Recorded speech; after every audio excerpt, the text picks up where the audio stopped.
Hey everybody, this is Jeff Schoep with Jen Christ, and we are back with the Beyond Barriers podcast. This is a very special episode. We're going to discuss tonight. Jennifer's book is coming out. Is it March 1st? March 1st, but yep, pre-sales are starting tomorrow. And if they buy through me directly, they will get the bonus chapter and they'll get that delivered as soon as they order. And then their book will ship by like the end of the first week of March or so. Awesome. Well, let's dive right into it. What's your book called? Tell us a little bit about it. It's called Exploited. So, and you want me to tell you a little bit about Yeah, it? I want you to tell us about it. Tell us about it. Well, technically, I started writing it about 10 years ago. I started writing it right after my father was finally arrested for child abuse. Um, at that time, I was using a ghostwriter. She was writing it with me, basically. I was meeting with her once a week through FaceTime, telling her my story down to the details, basically. Um, And then that just basically didn't work out. When I had read the draft, I really appreciated it, but I realized that it's my life, my story. I had to be the one writing it. It had to come from me, like literally from me. So I ended that relationship. And when I had ended that relationship, I didn't pick the book right up because at that point he had just been sentenced. It was almost a year later. So it was just too heavy at the time. Even going through it with the ghostwriter at the time, um, I ended up in the hospital from the stress once, and it was hard. It was hard. So I hadn't touched it in 10 years, literally. And then I don't know. I have no idea why, but in May, 27, about May 27th, something said, go pick up the book and start writing the book yourself. It's not, I didn't even think about it. It was just something that popped into my head. As soon as I logged off of work that day, I went and found the box it was buried in. Um, and got to town and started writing. 3 days later, I got a text message that August died. So I thought that was kind of weird, to say the least. So I've been heavily writing since then. I had to take breaks here and there because of the stress from it. Um, and you'll see in the book, you'll read in the book how much stress I was under just writing it, what I did to be able to get through it.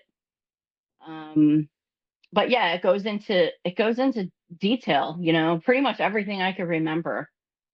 Um, I included in the book, so it does get heavy. A lot of it's heavy, but not all of it, because most of us that have been through childhood trauma were able to remember the good and the bad.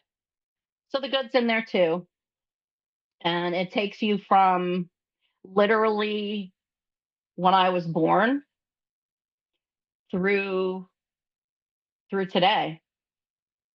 Yeah.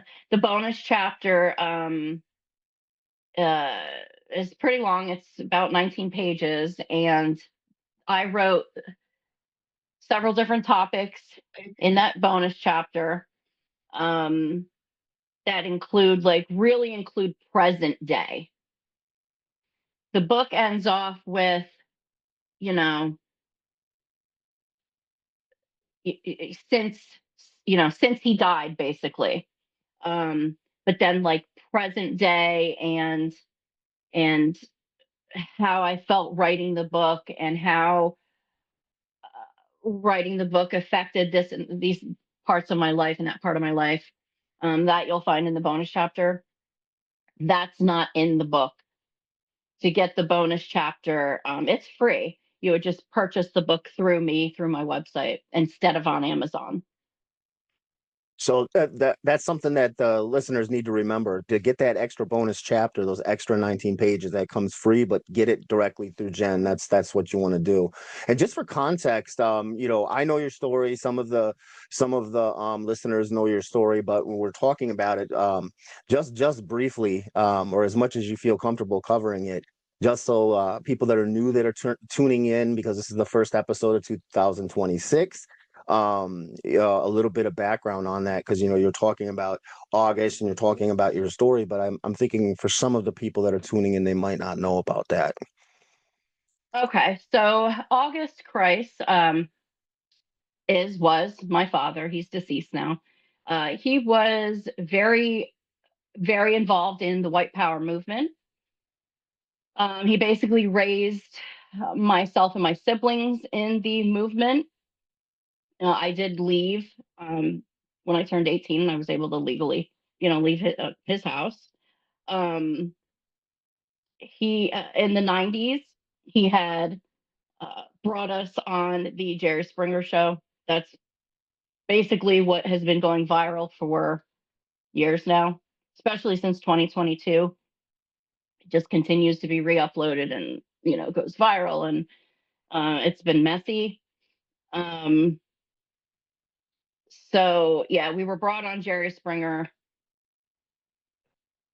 about about my father's beliefs, and after that first and maybe second episode, they wanted me.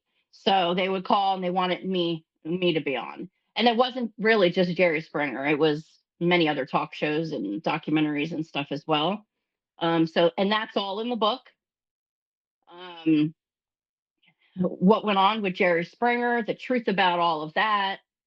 Um, and Ironically, sometime in March, a documentary series that I recorded a couple months ago is going to air. Unfortunately, I can't announce yet what network it's airing on and what the show is called, because it's already an established show. But as soon as I can give that information, I will.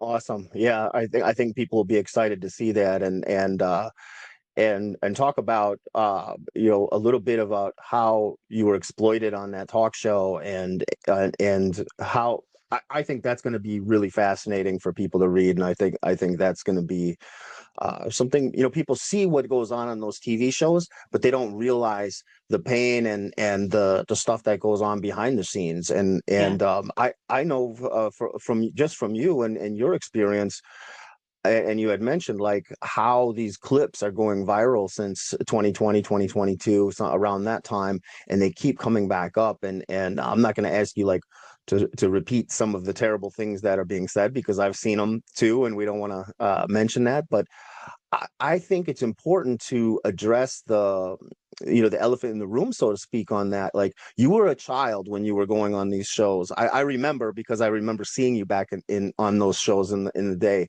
And there's people that are judging you now in current day in 20 up to 2026, Oh saying the yeah. nastiest, most terrible things that they could say about a child who, and you've broke away from this life. You've turned things around, and you've got a courageous story, especially telling it like it is now. And with this book coming out, I just think it's something that people need to read. But um just going to dive into that a little bit. How, like, being having, and I know there are just people out there, and you shouldn't let it get to you, but how does that affect you when you saw that stuff that was coming in from the last few years, resurfacing those clips?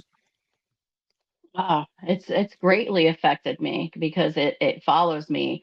Um, I've kept my head down for years and years, and when that when that all started to go viral, they found me. They found me on my personal Facebook account, that isn't linked to anything at all.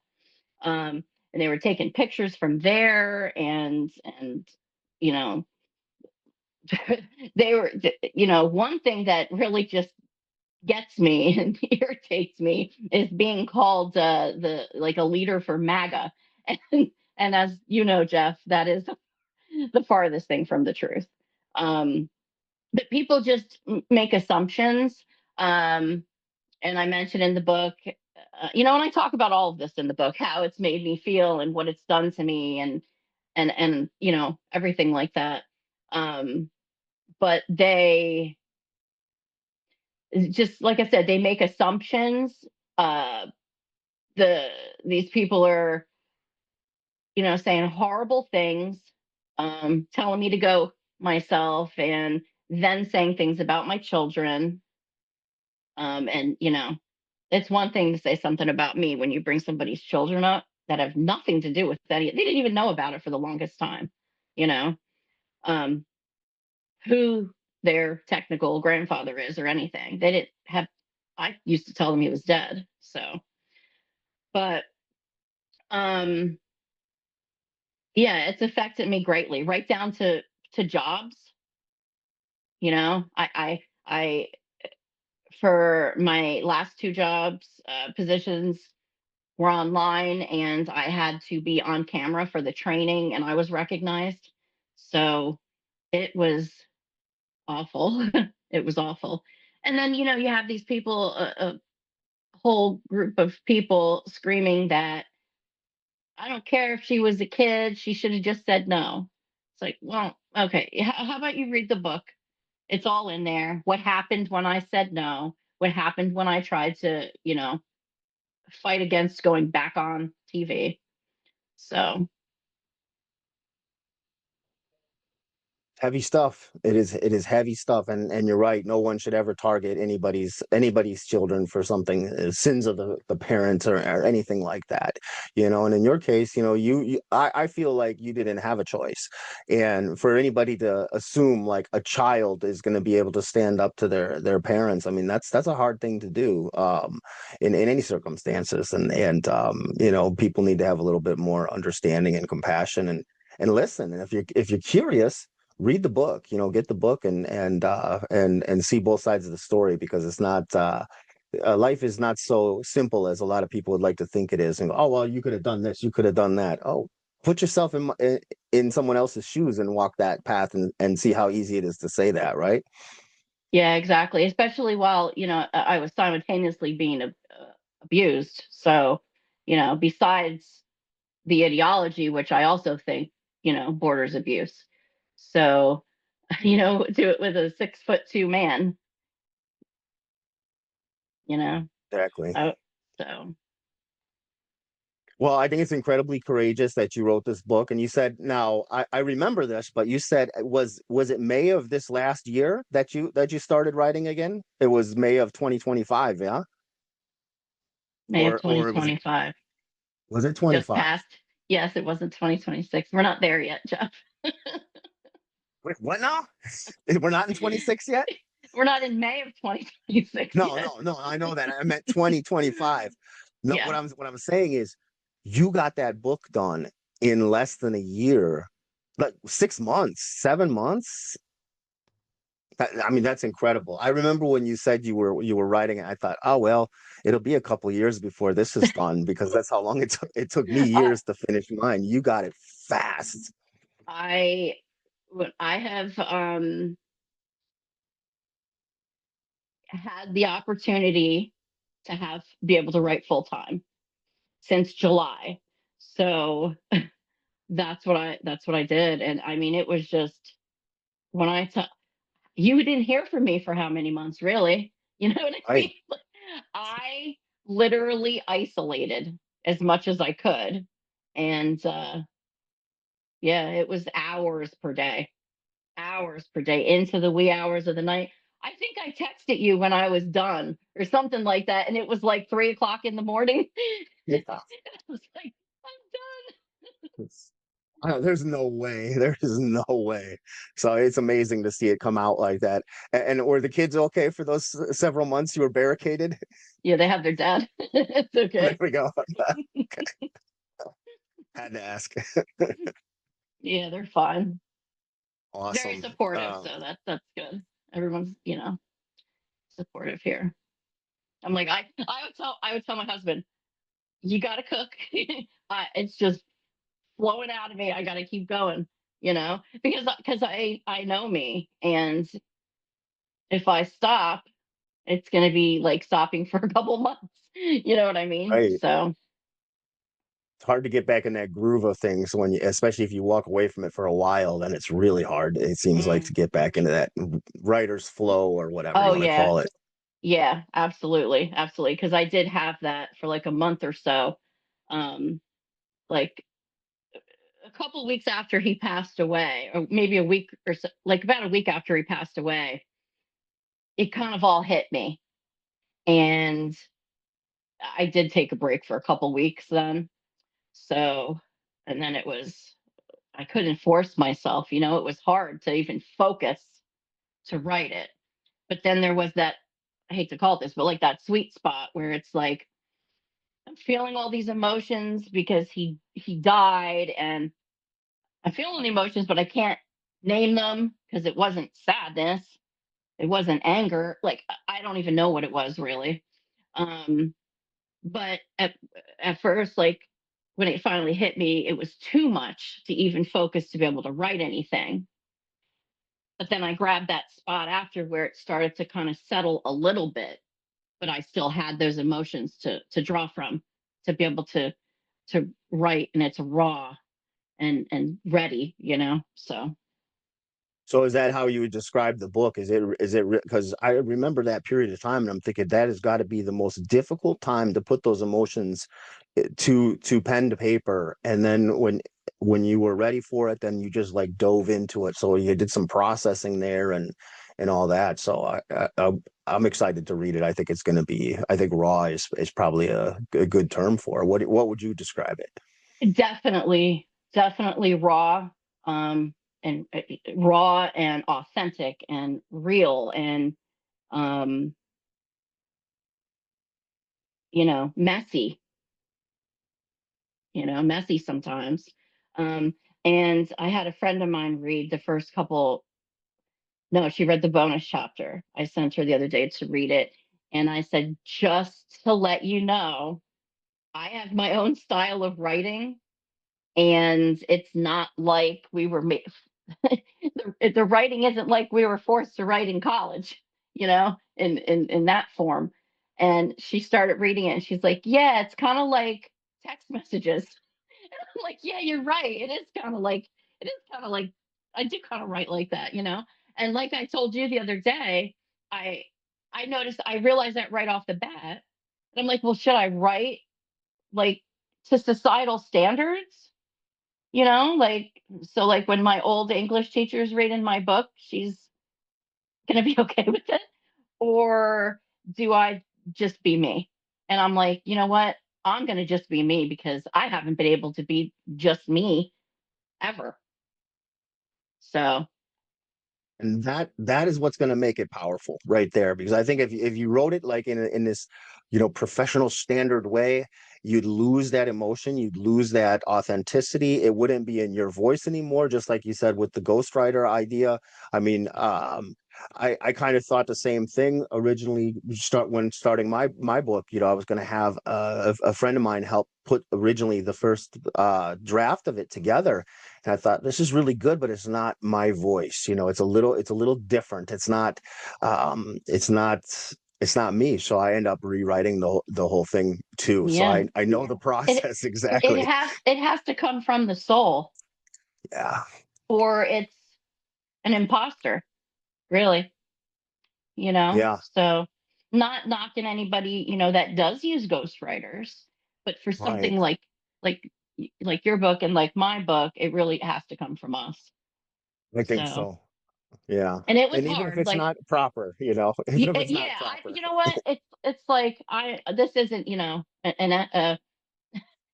an English exam. Like, I don't Right. care. As long as it's legible, and you know it's uh, maybe kind of like a diary in a way. Maybe, I don't know. I'm not talking to myself, obviously, and it's not a diary, but slightly could kind of be looked at like that kind of writing style. um but I do want to say one more thing.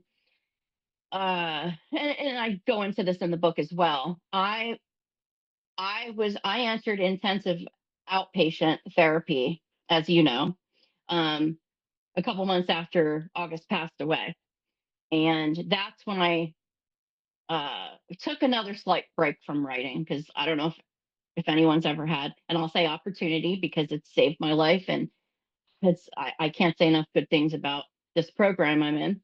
Um, but it's deep, it's heavy, it's really not easy. It's pretty hard to go through.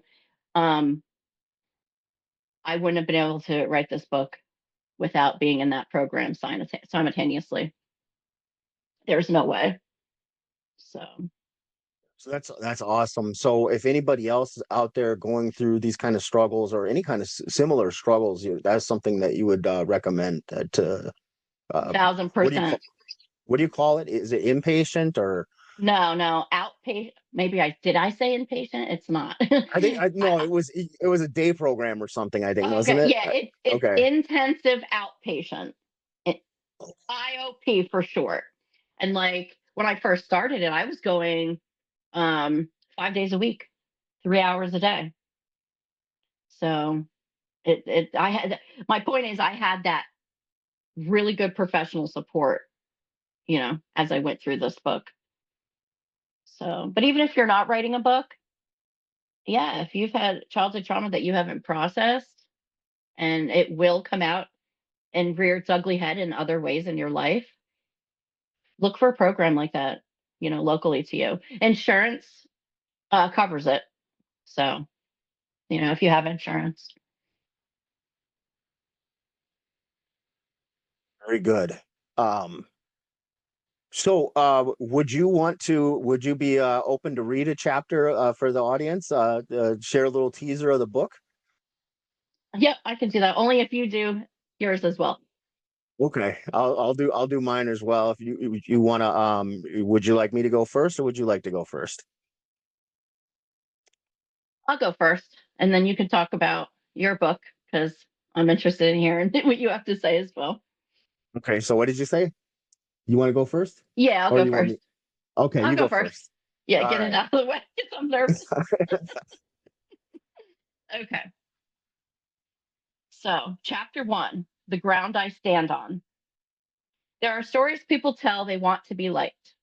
There are stories people tell because they want to be understood. And then there are stories told because silence becomes heavier than truth. This is the third kind. For most of my life, my story lived in fragments, half spoken, carefully edited, swallowed whole when it felt safer to stay quiet. I learned early how to read rooms, how to gauge what people could handle, and how much truth was too much. I learned how to survive by shrinking, by compartmentalizing, by locking certain memories away and calling it strength. And for a long time, that worked, or at least it looked like it did. But buried stories don't stay buried. They wait, they settle into your body. They show up in panic attacks, in hypervigilance, in a nervous system that never quite stands down. They surface in the way you parent, the way you love, the way you instinctively brace for impact, even in moments that should feel safe. Trauma doesn't announce itself politely. It rewrites you quietly, then waits for you to notice. This book is not an act of vengeance. It is not a spectacle. It is not a confession looking for absolution. It is an accounting. I am not here to make anyone comfortable, not readers, not institutions, not the people who failed to protect me. I am here to tell the truth with clarity and precision, without embellishment and without apology. What follows is not written from rage alone, though rage does have its place. It is written from a place far more dangerous to denial: lucidity. I used to believe that if I just moved far enough away from the places, the people, the memories, I could outrun what happened to me. I believed time would dull it, adulthood would override it, and love would fix it. But I was wrong. Time doesn't erase trauma, it simply layers life on top of it. And if you never excavate what's underneath, the foundation stays cracked. This story begins in childhood, but it does not belong to the past. What happened to me did not end when I grew up. It echoed. through my nervous system, my relationships, my body, and my instincts. It shaped how I learned to read danger before it spoke. It taught me how to sense when something was off, even when everyone else insisted it was fine. That instinct saved me more than once later in life. It also cost me peace. There were years when I questioned my own memories, years when I was told, directly or indirectly, that what I remembered either didn't happen, didn't matter, or wasn't worth reopening. That kind of dismissal does something profound to a person. It doesn't just silence you, it teaches you to silence yourself, to doubt your own to doubt your own internal compass, to second guess what your body already knows. This book exists because I stopped doing that. You will not find perfect victims or neat timelines here. You will find a child who was perspective beyond her years, a teenager trying to survive an impossible environment, and an adult who eventually realized that healing requires truth, not avoidance. You will see contradictions, love and fear existing at the same time, and moments of normalcy threaded through horror. That's real life. Trauma is not a straight line, and neither is recovery. Some of what I share will be uncomfortable, not because it is graphic for shock value, but because it exposes things people prefer to believe are rare, exaggerated, or safely contained to someone else's family. It challenges the idea that harm always looks obvious, that evil announces itself clearly, and that systems designed to protect children always do their job. They don't. Mine didn't. I am naming what happened, not to stay trapped in it, but to release it. For a long time, I carried responsibility that was never mine, responsibility for other people's choices, other people's silence, other people's crimes. This book is where I put that weight down. It is where I draw a hard boundary between what was done to me and who I am. Those two things are not the same, no matter how often the world tries to blur them. If you are reading this because you recognize parts of yourself here, know this: you are not weak for surviving the way you did. You adapted, you learned, you endured. And one day, if you choose, you can also unlearn what no longer serves you. You can tell the truth out loud. You can reclaim your story without asking for permission. If you are reading this out of curiosity, read carefully. This is not entertainment, it is testimony.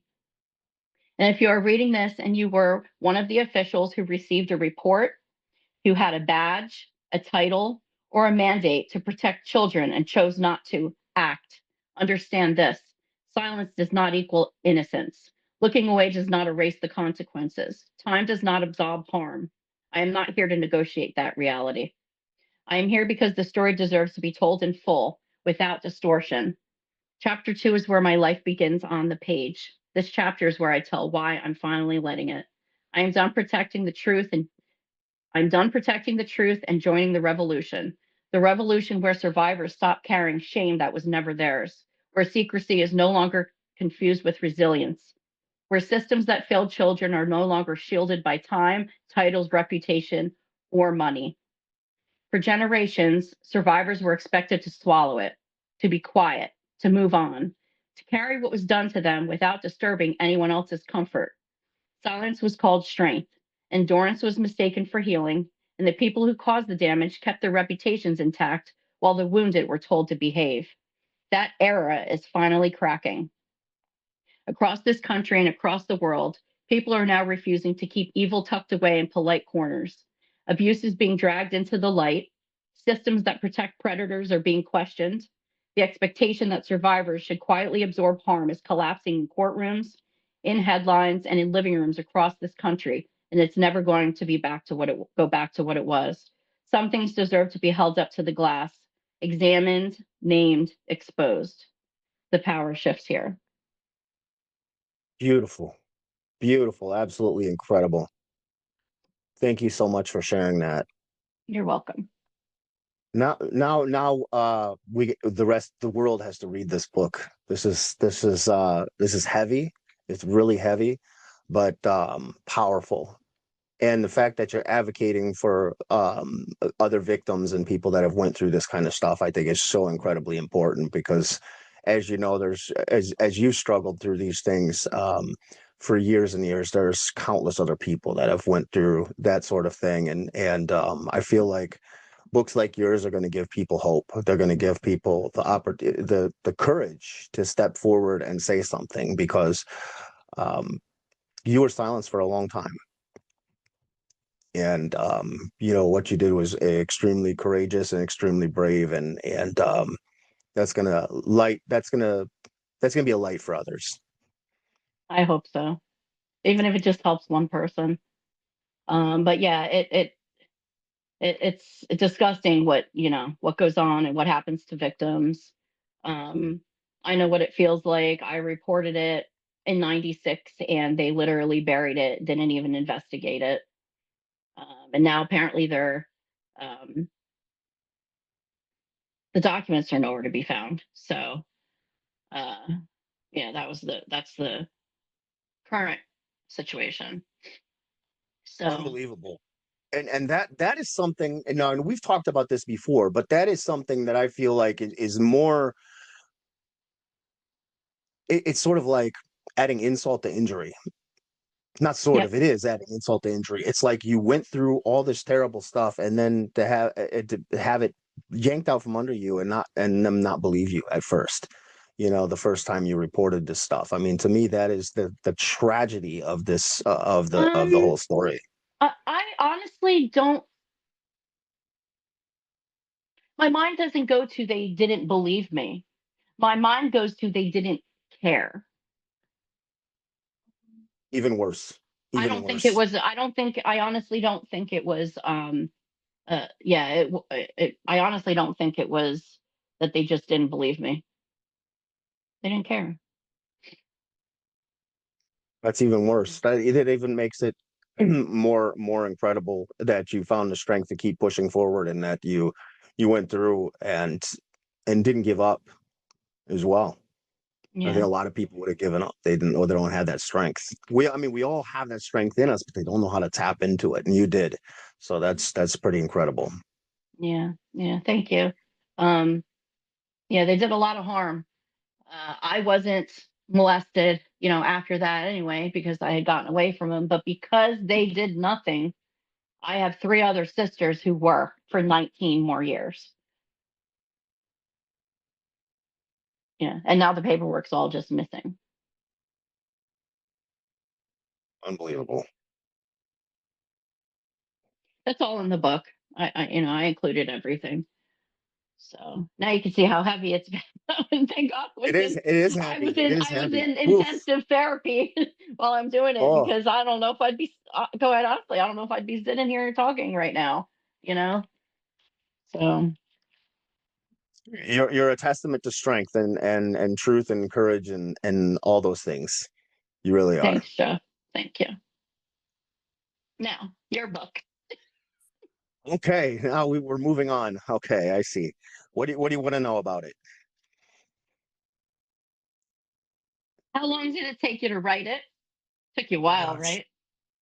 years, years. I started working on it after I left the movement well, I left in 2019. I don't think I started on it until 2020 or around that time period. But yeah, it didn't come out until this summer. So it was Summer. out. Yeah, so it's called American Nazi from Hate to Humanity. You've read some of it, or most of it, and maybe all of it. I don't know yet. I think I got through, because what happened was I started, and then I focus. I was losing focus. Like I had to put it down until I finished mine. But now that I'm done Right, with mine, now I'm going to finish yours. right.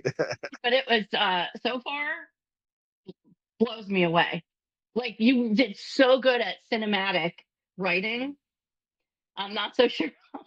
I'm not so sure if I'm that good at cinematic writing, but you did so good at it that it was literally like exciting, and like I was watching a movie in my head, and those are It's the kind best. of.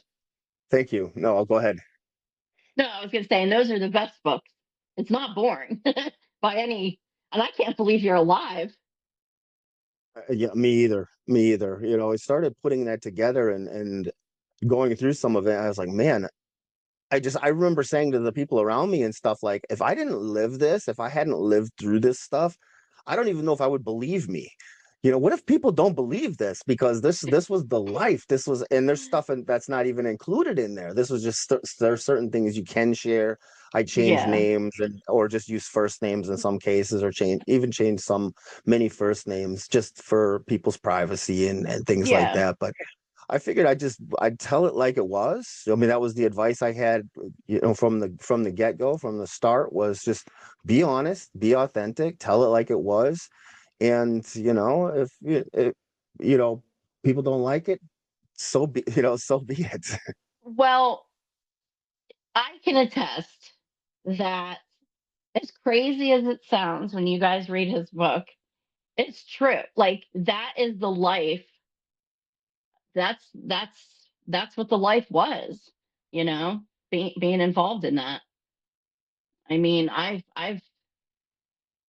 there's stuff I did. There's a few things I didn't include in my book, like, uh, how can I say this? Like, I There's used certain things, to, certain things we can't say. I think, yeah, maybe I shouldn't say it, but that it goes on. Put it that way. It goes on. It's real. Um, but I did, like, I would text you when I started reading the book, though. I was texting you. I'm like, holy crap, you know? Yeah, it was wild. Wow, I can't wait to get back to it. I mean, there was so many things, like, I'm trying to put stuff in order, and then I was like, "Oh yeah, that's right. This other thing happened," and then you go back and it's like, "But where in the timeline is it?" Because for me, a lot of the stuff just blended together after a while. It was just Yeah, like, it does. and the stress level and the violence and all this kind of stuff, it just sort of like all blended into one big long Trauma. journey. Yeah, just Yeah. yeah. And then it becomes normalized, in Yep. that life, because it's like, looking back on it now, it's like, holy cow, that is not normal, for all these things to happen. And it's like you almost get killed in different things, different parts, or people, get killed, or go into prison, and all these kind of things. And and it's just like you shake it off and you just keep going. And that was that life, like it Hmm. was. Definitely. I, Like, for I think me, for people outside of it, I think that it's hard to wrap their minds around yeah. how that life was, you know? Yeah, exactly. Like, the one part of my book where I talk about when I was in the cross lighting, when I participated in the KKK cross lighting. That was just life back then. That was just. But of course, as I'm writing it, I'm thinking back. I'm like, holy crap. And I remember feeling those emotions and stuff. But it just really hits you when you're thinking back on it Right. years later. Like, that's not it's not normal, obviously. Well, and So, I think you're onto something with that too, because like, when I was at the time, like, the first for me, the reason why it took so long is, like, the first draft, I just told it like it was. And I didn't put any emotion in there. I didn't nothing about so, like, I showed a couple people the book at first, and I was like, this is just like a nonstop roller coaster of violence and stuff and heartbreak and all these terrible things. But what's missing, and several people said this, and they were right. And they were like, your emotion. What? How did you feel when this happened? How did you feel when that? And I was like, in the movement, especially the men, we didn't talk about emotions or how we felt. That stuff didn't matter. That was right. stuffed down. You were there fighting for the cause. I mean, all of us, it was just, you didn't talk about emotions, well, how we felt and all that stuff. So revisiting that stuff, that was like, not the kind of trauma that you went through, but a different kind of trauma, Yeah. like, Yeah. and then just going and revisiting all that, and then articulating it, and then and saying that it was, even speaking out now, is difficult, because you don't, in all those years in the movement, we didn't show emotion. So now, like, saying, well, how did you feel, how did that affect your family, how did it affect your loved ones, and you just like, ooh, that was the hard part. The hardest part, I think, for me, was to go back and not just, because I could say, well, I know how I felt at the time, but do I really want to tell people that? Do you really want to share that? And I think that's the hard part. And when you've been through some things is to share some of those feelings and discuss it. And yeah, there was a lot of stuff too that was ended up getting pulled out. I had to shorten things because I think mine was originally like 900 pages or something ridiculous, like a Yeah. encyclopedia. Yeah, you told me that, and I was like, yeah, mine's not going to be quite that long.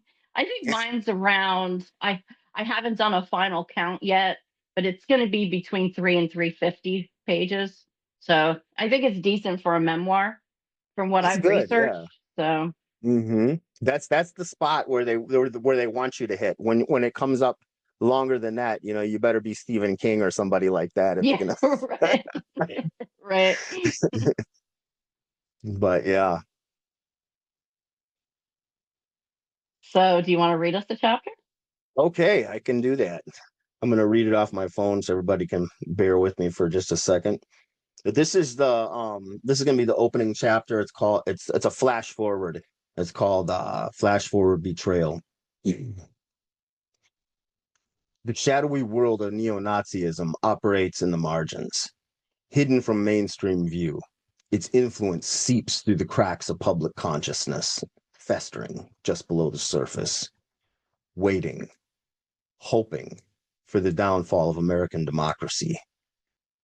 Occasionally, it erupts into the spotlight through acts of terror, bombings, mass shootings, hate crimes, sudden bursts of violence that shatter lives and leave devastation in their wake. For me, neo-Nazism wasn't just an ideology, it was my life. For over 2.5 decades, my entire existence was bathed in it. It shaped my thoughts, my choices, my identity. What began as a childhood fascination, reinforced by family ties, dragged me deep into its dark, seedy underworld. I didn't just follow the movement, I led it. I recruited, trained, preached, and prepared for war. That belief hardened into a full-scale conflict with the world itself. Convinced of the righteousness of my cause, I sacrificed my own humanity while stripping others of theirs in the process. I became infamous. For years, I was the face of neo-Nazism in America, a name synonymous with hate. The leader of the National Socialist Movement, once the largest Nazi organization in the United States. Breaking free from that cycle of destruction I had built my life around wasn't instant or easy. It took years of unlearning, years of reckoning with the damage I had done, years of clawing my way back to something resembling humanity. In the end, it wasn't force or punishment that shattered that belief system. It was the very people I'd once vilified who reached out their hands instead of turning their backs. The ones I had dehumanized were the ones that had shown me what it truly meant to be human. They didn't just challenge my worldview, they dismantled it, piece by piece, replacing hate with something I never expected to find. They taught me that race, color, tribe, and ethnicity, things I once saw as insurmountable barriers, were nothing more than illusions. That beneath it all, we are not enemies. We are one human family.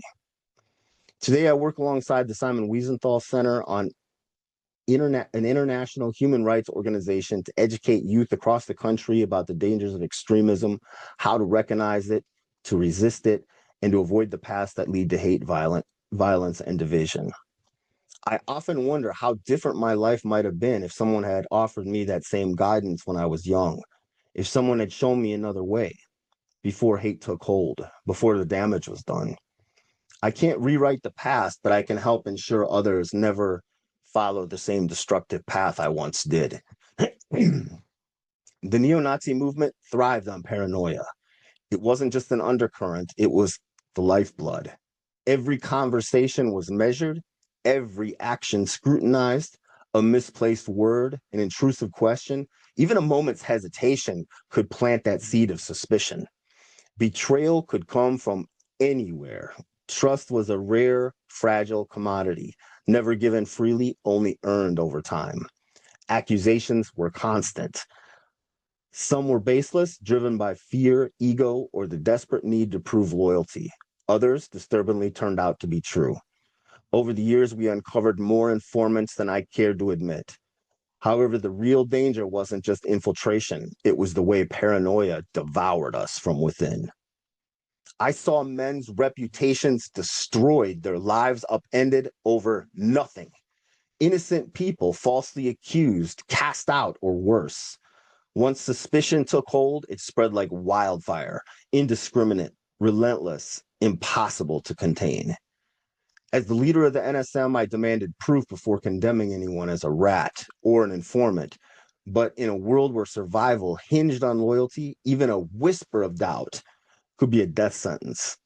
And sometimes that doubt was justified. The enemy wasn't always beyond the gates. Sometimes it was already inside. One incident stands out. A recruit named Matt started hanging around. His past was complicated. In high school, he ran with a skinhead crew, but later he joined a nationally known, predominantly black street gang. Now, years later, he was circling back to the movement. That kind of history didn't just raise eyebrows, it set off alarms. After an NSM meeting, I pulled him aside. Matt, if we catch you associating with gangbangers, we are going to put you in the ground. That's not a threat, it's a promise. I didn't sugarcoat it. His past had people on edge, but I was willing to stake my reputation on giving him a chance. Matt swore he had cut all ties, and for months he played his role convincingly. He showed up, put in work, earned trust, and slowly the tension around him faded. Then one day he disappeared. No call, no explanation, just gone. In a world fueled by paranoia, silence was the loudest warning of all. Rumors spread like wildfire. Had Matt gone back to his old gang? Had he been a plant from the start? The uncertainty ignited fear. His past, combined with this sudden vanishing act, made him a prime suspect. I needed to know if Matt was a threat or if we were just chasing shadows, so I set a trap. Armed with a payphone and a tape recorder, I disguised my voice, mimicking what we considered ebonics, and posed as an old gang associate. The plan was simple: get Matt talking, gauge his reaction, and uncover the truth. Would he take the bait, or would we have been wrong about him all along? The phone rang. Matt picked up. I dropped into character as Tyrone. Yo, Matt, what up? This be Tyrone. A pause. Then his cautious reply. I don't think I know you. You better know me, mother. I snapped. We used to hang out at the club. Another pause. My pulse quickened. Had he figured out the ruse? Then his tone shifted. Oh, yeah, I remember. What's up, homie? He feigned familiarity. Tyrone pressed on. Word on the street is you've been rolling with skinheads. Nah, not anymore. Screw those guys. His voice wavered, anxiety creeping in. I pushed harder. Them skinheads is on our turf and they need to be dealt with. If we take out the leader, the rest of them crackers are gonna crumble. Then came the moment that turned suspicion into rage. Matt didn't hesitate. Without a second thought, he casually dropped my full name and didn't stop there. He handed them a strategy, a blueprint. You see, you get a white guy to call the NSM hotline, say they want to join. Jeff meets the new recruits at a cafe in St. Paul with his girlfriend and a couple of skins. Betrayal, cold, calculated, served up without hesitation. You're all right, white boy, Tyrone laughed. Maybe next time, or maybe we'll line it up and do a drive-by. With recorded evidence of Matt's treachery, there was no room for doubt, no room for mercy. His willingness to expose me and casually hand over operational details sealed his fate. Retribution was inevitable. Over the next few days, I meticulously crafted a plan. I didn't need an army, just a handful of trusted members. Carol and Maggie were perfect for that task. Matt had always mistaken their friendliness for flirtation, making him an easy mark. I kept the specifics of his betrayal from them. giving them only the role they needed to play. You lure Matt from his home and bring him to a nondescript apartment building. The trap was set. When the girls arrived with Matt, I was waiting behind the door. The second it clicked shut, I slid the deadbolt into place. The sound cut through the air, sharp, deliberate, final. On cue, the others emerged from the shadows. I stepped forward, arms crossed, blocking his only exit. Hey, buddy, where you been lately? My voice was calm, controlled, but carried an unmistakable edge. Matt's smug grin flickered barely for a second. Then his eyes darted around the room, searching for an escape that wasn't there. His expression shifted. Instantly, fear flashing across his face, his body stiffening like a deer caught in the headlights. At that moment, he certainly knew he'd walked straight into the lion's den. You could see the wheels spinning in his head, scrambling to assess the situation, to calculate his odds. Oh, just working, he muttered, voice trembling, betraying the unease he couldn't quite hide. Working, huh? I let the silence linger and the tension coil around him. Not working with any gangbangers, hopefully. I took a step closer, my eyes locked onto his, pressing the question harder. Oh, no, of course not, he stammered, shaking his head, trying to maintain his crumbling facade of innocence. I reached into my flight jacket and I slowly pulled out a tape, holding it up for him to see. You're going to want to hear this. Rich stepped forward, dragging a chair to the center of the room, shoving Matt into it with deliberate force. His hands clamped down on Matt's shoulders, keeping him firmly in place. I moved in slowly, letting the tension simmer as I slid the tape into the stereo, without breaking eye contact. I let the silence hang a bit longer before cranking the volume and pressing play. Long chapter, sorry. Great. Matt's voice erupted from the speakers. The words he thought would stay buried, spilling out for everyone to hear. Each syllable struck like a hammer blow, shattering the thin walls of deception he had built around himself. The room felt smaller, the walls closing in as the gravity of his betrayal sank in. The girls gasped, hands flying to their mouths in disbelief. Their wide, unblinking stares burned into him. Matt sat frozen, the color draining from his face, his breath coming in short, shallow bursts. His eyes, wild, darting, desperate, told the whole story. It was like watching a condemned man forced to witness his own execution in agonizing slow motion. The crushing reality of his betrayal bore down on him like a vice, squeezing out any last flicker of hope he might have clung to. Rich spat in his face, his voice dripping with venom. Take off your boots and flight, you rat bastard. The command was steeped in tradition. Being stripped of one's boots and flight jacket wasn't just a punishment. It was humiliation.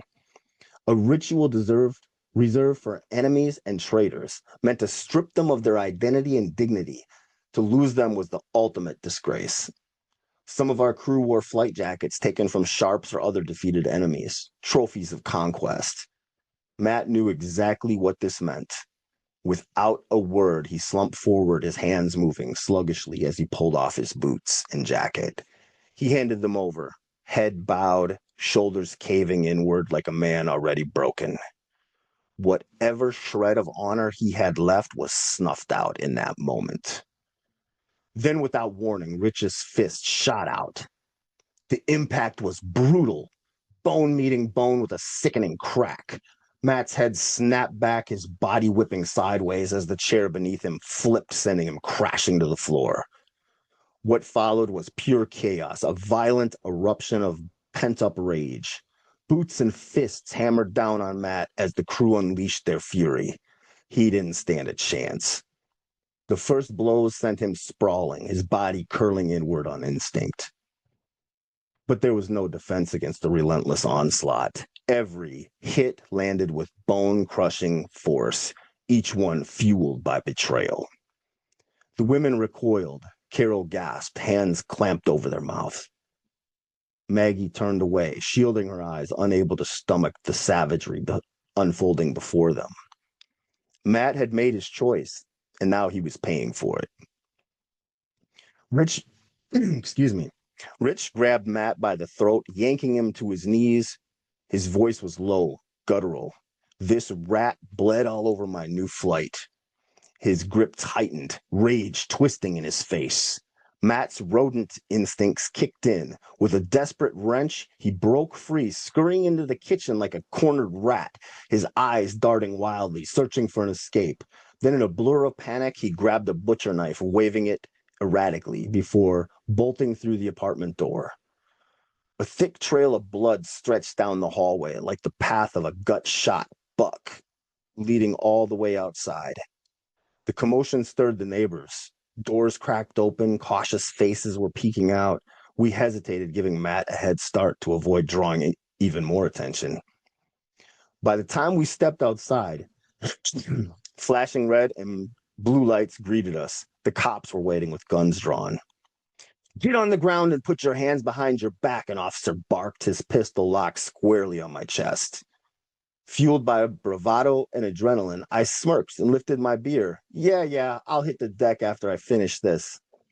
Get on the ground now. This is your last warning. The officer's voice sharpened, the tension crackling like static in the air.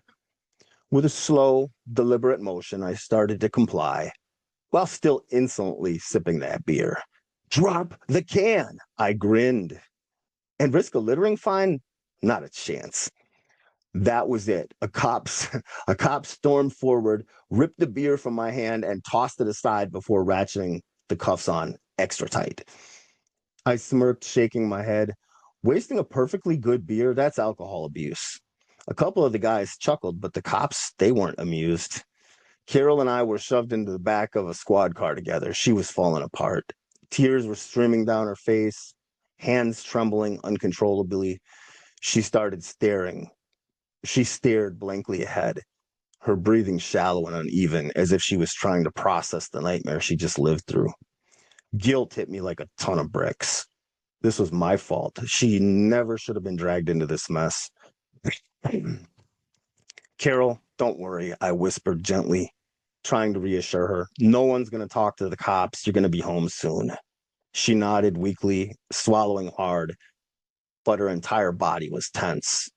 Then the police radio crackled to life. Suspect matching the description, tattoos, white t-shirt, no shoes, covered in blood, wielding a knife, suspected skinhead activity. Carol tensed up beside me. Her whole body was rigid. Minutes later, an officer returned and yanked open the squad car door. Well, your boy Matt told us he tripped down some stairs. We don't buy it, but with no witnesses willing to talk, it's just another case of skinheads beating the hell out of each other. They released everyone but me. The officer who had drawn his gun on me earlier approached. His gaze was steady. Do you realize how close you came to being shot tonight? I shrugged, bravado still intact. I didn't do anything that justified lethal force. He raised an eyebrow, his response calm but firm. We were responding to reports of a blood-covered suspect running down the street with a knife.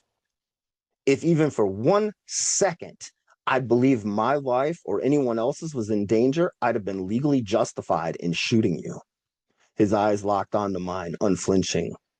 And your attitude while being held at gunpoint, that only made things worse. You escalated the situation. You came off as unstable, which heightened concerns for officer safety. His words hit harder than expected. The gravity of the situation settled in, gnawing at the edges of my bravado. Before releasing me, he added, next time, give me your word that you'll comply when an officer has a weapon drawn. It might save your life. I nodded, the seriousness of his warning finally sinking in. You've got my word. Matt was branded a traitor, but since he hadn't squealed to the cops, our business with him was over. He wouldn't be hunted down. He was left to his own devices, exiled. The violence we inflicted wasn't random or impulsive. It was calculated, deliberate, a psychological imprint burned into the minds of anyone who might consider betrayal. To outsiders, it was a barbaric act of paranoia and an unyielding code. For me, it was routine, business as usual, just another day in that world. Leading an extremist group meant living on borrowed time. Every day, your life, your freedom, and the lives of those around you hung in the balance. Violence wasn't a last resort, it was the cost of doing business.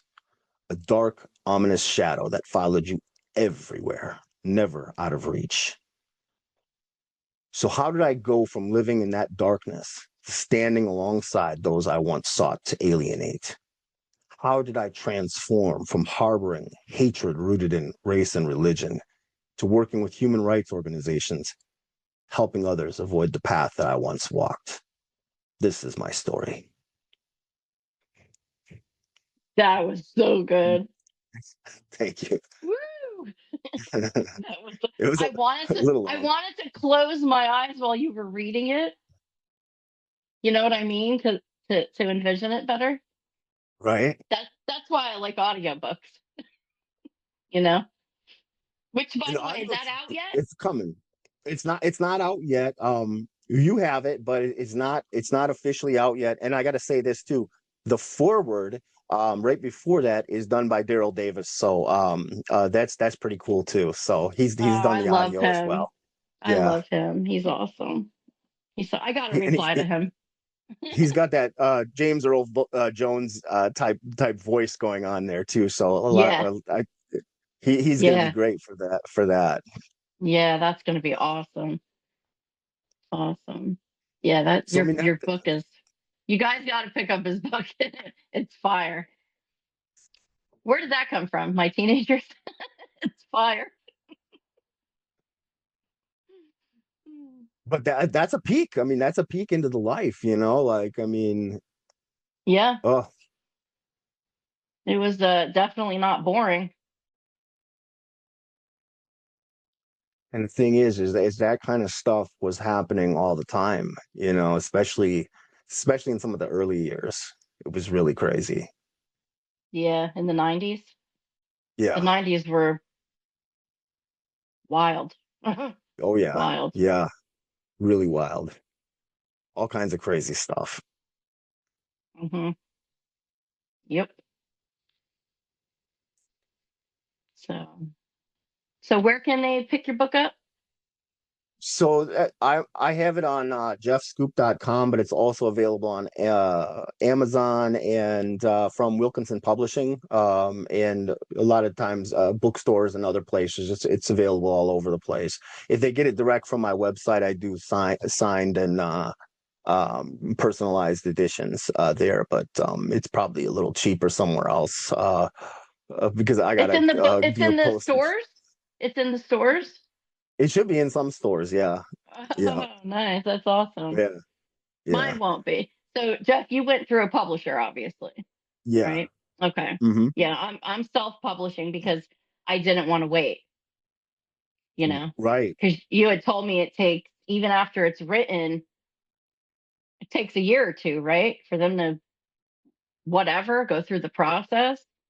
Typically, yes. My publisher helped like rush mine out because he felt like it was really something that needed to be out there fast, but that's not normal. Like typically what I was told is that it can take a couple of years sometimes, but at least a year to, Yeah. typically after you're signed with the publisher for it to come out, because then that's just the way the industry works, I guess. So Yeah, yeah. Yeah, for me, I just I knew I knew that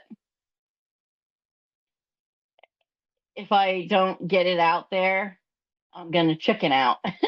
So, right. and and maybe change my mind. So, because I'm really just such a private person. Honestly, everybody will notice I suck with I suck with social media and posting regularly. I don't even really like social media. So, and I know that I have to put myself out there. I mean, not just for the book, but to make any kind of change. You know what I mean? at all. Um, so I promise I'm going to get better on that. I promise. But But I don't like social media too much either, but that's what they say. They say that you need to be active on there and to get the word out and to promote to promote your work and bring it out there to people's attention. So it's a necessary evil, I think. yeah, yeah. I think for me, I probably have a little. It's almost like maybe like a slight trauma response or something to recoil because social media hasn't been kind to me in the slightest. So, I'm kind of like, it kind of wears me out. It exhausts me, really, So, I remember when you were going through that, and I thought, gosh, like a lot of us former extremists, we get some crap from people and stuff like that. I have, and just about everybody else we know has as well. But the level of hatred, I want to say, that you were getting and nastiness. Some of the comments and stuff that you shared with me and that I saw as well that you pointed out was just unfathomable, really. Like, I mean, yeah, what is it with there's supposed to be like these guardrails in society, like, you don't target women, you don't target children, and this was like people were tearing into you for stuff that happened when you were a child and not giving you any grace and not crediting you for the change or anything, or the courage it took and all that. And I wonder, it's stumped me. Like, I don't understand what it is. If it's cowardice, like, why are they what is it about you and your story that brings out that nastiness? look, I'm going to just be honest from what I have seen. First of all, it is some males, there's plenty of males that send me horrible stuff, but I say that it's more like 70% women, 30% men. And and I think a lot of it is racism. I really do. Because, and I'm not I admit, I have no problem saying this. I think anybody can be racist. I don't care what color your skin is. Of course. And I'm getting a lot of that. I think it's a lot of racism, you know, and a lot of it is honestly coming from overseas. Hmm. Yeah, a lot of it is coming from overseas, women overseas, some men overseas. So um, I don't know. I Yeah, mean, that's I their know. I know problem. They need to. it. That's their Yeah, it's problem. not They need to work on that. I mean, if they right. care to work on it, but um, And I think it was an unanswerable question because we can't know what's in somebody else's head. But I think, experiencing racism, and you're right, racism can come from any direction. And yeah, if it's a lot of people from overseas, I think it's maybe they're just that far removed from it or something. But that's just us yeah, speculating. But yeah, it is a yeah. shame. It's a real shame.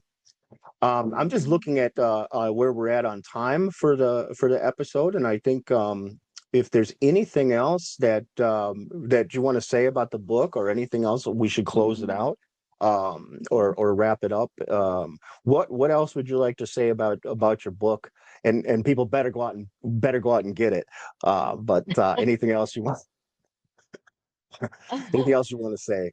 I don't think so. I mean, I'm not good with this, like I said, but Summed it up. um, yeah, that sums up. Like I said, I'm self-publishing, like I had said, because I didn't want to wait. And it'll be I'm shooting for did I just say that? I'm shooting for March 1st. That's what I'm shooting for release date on Amazon. But starting tomorrow, and then even after it's on Amazon, um, it could be purchased through jenniferchrist.com. And when they purchase it through me, through there, it'll come directly from me. Once it, like if they purchase tomorrow or within the next 2 weeks before March 1st, obviously the book's not going to ship until it drops on March 1st, and then I ship them. Um, the price on there is $29.99. That includes shipping. So it's a straight $29.99. You have to be in America. If you're outside of the United States, you can still get it, but you got to get it on Amazon. But when you do get it through me, you get that free bonus chapter, like 19 pages.